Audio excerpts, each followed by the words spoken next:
Three-row SUVs are extremely desirable here in the US. They are highly versatile with flexible seating configurations, ample room for large families, and quite often cars that offer the best space for pets.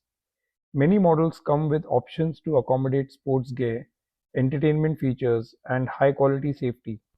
Towing and other lifestyle features often make three-row SUVs particularly popular. These features make this segment of cars a favorite of families. The Kia EV9 was awaited for some time, and I believe it's now being delivered across the US in Kia dealerships. In many ways, it's one of the most anticipated cars arriving in a slowing market, but in this highly sought after category. The EV9 will surely be pitched against the Rivian R1S and the Tesla Model X, in addition to being received alongside the Lucid Gravity.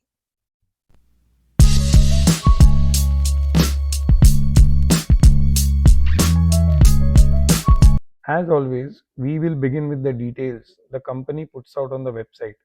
So let's dive deep and start with the trims and specifications. The Kia EV9 has two rear-wheel drive and three all-wheel drive trims. The availability of trims will depend on place and time, but we could go through these trims and get a clear picture of the specs as listed currently. In this video, we will look at the basic included options. Prices would change and adjust according to other options based on the consumer's choices.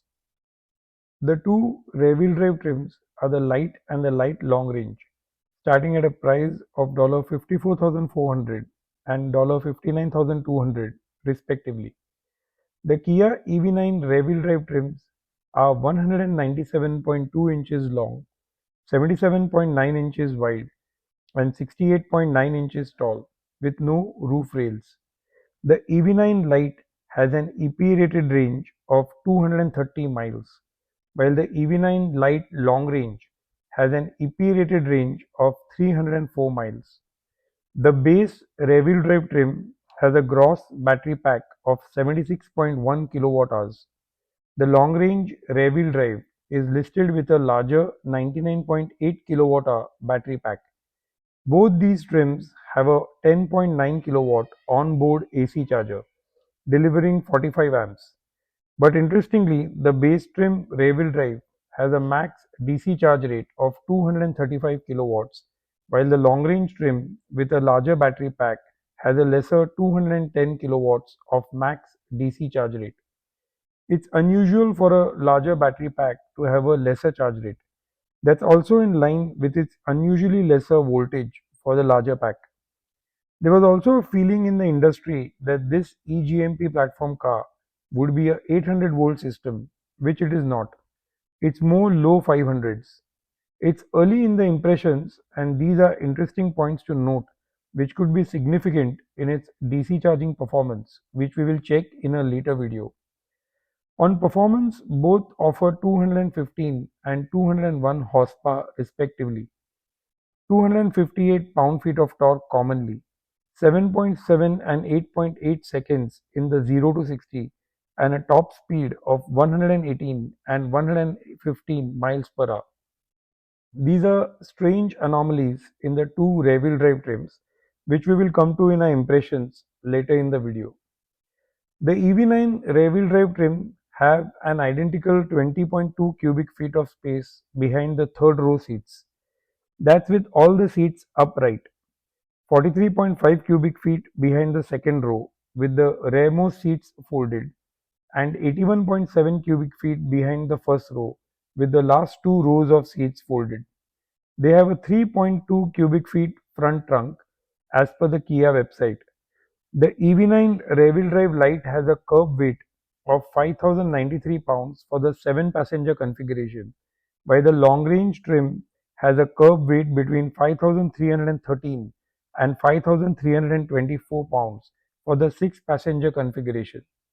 The numbers revealed on the website are selective in terms of the configurations. The rear-wheel drive trims have 41.2 inches, 39.8 inches and 39.5 inches of headroom in row 1, 2 and 3.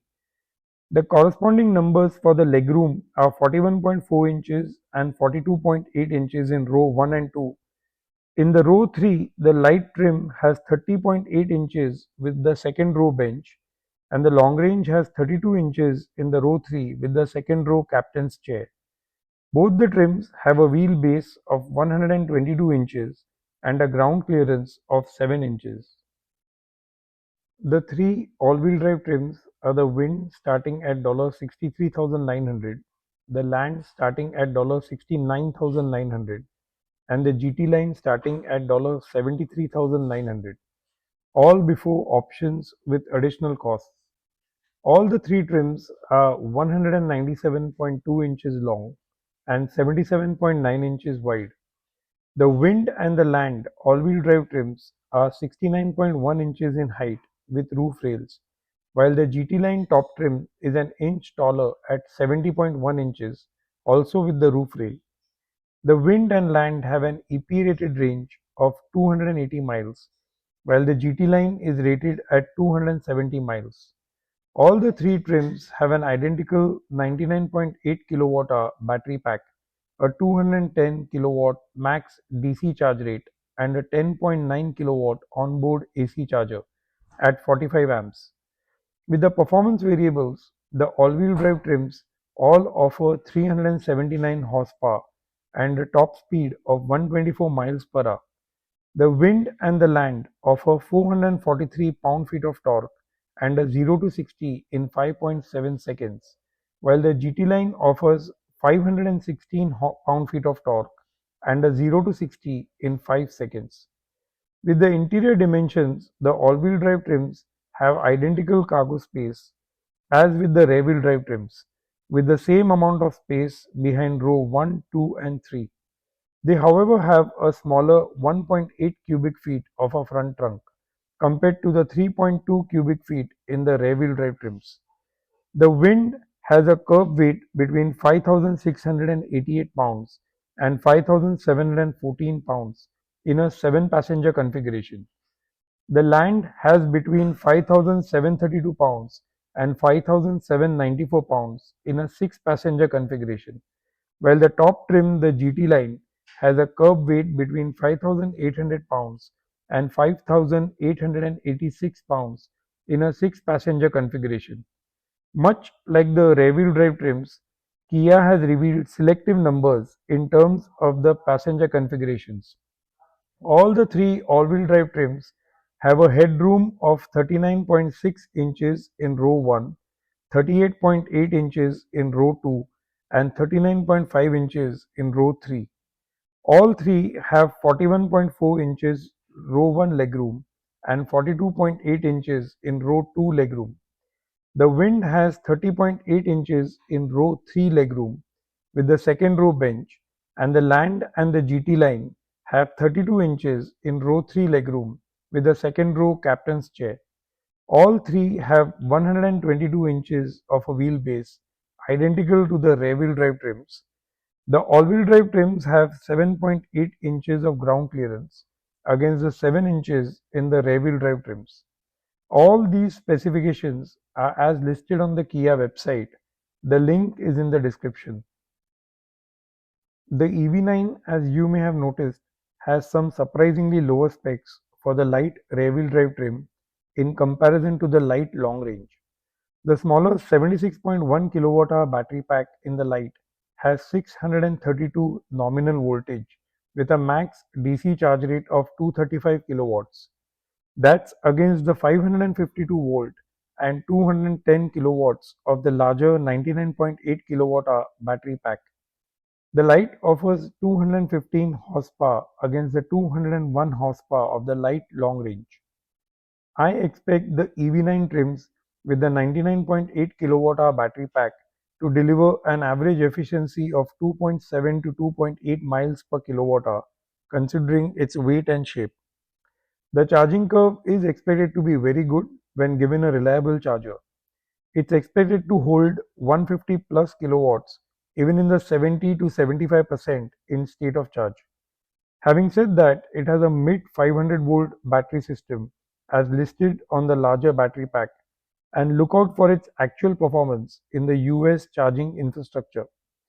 The Kia marketing material keeps referencing it as an 800-volt class car. That's confusing, and look for more real-world variables getting reported shortly. The all-wheel drive trims have dual permanent magnet motors, which are maxed out in the GT line, and this car's rear motor inverter will be in play when charging on lower voltage charging stations. That even applies to the level 2 and 3 Tesla superchargers for cars that start shipping with the NACS port eventually. The EV9 has 5 levels of regen, with the sixth ultimate level, the I pedal, that's full one pedal driving. This is certainly not the off-roader like the Rivian R1S, but yet a value for money alternative for a large family in need of a 6 or 7 passenger vehicle. Ultimately, the appeal of a three-row SUV depends on individual preferences, lifestyle, and specific needs. I recommend users to test drive different models, considering the typical driving scenarios, and evaluate features that are important to you before making a decision. With the EV9, you could particularly take the time to test drive different trims: the rear-wheel drive long range and an all-wheel drive one, maybe the wind or the land, to see which one suits you the best. When leasing, the entire $7,500 could be taken off, and please make sure that you ask for the same to be taken off your base price and not the MSRP. This can make a difference in the total cost. This for any electric vehicle for that matter. Do drop in your comments and suggestions. There are plenty of videos coming on various interesting electric vehicles, the related technologies, and some very interesting options with the same. So keep watching and see you in the next one.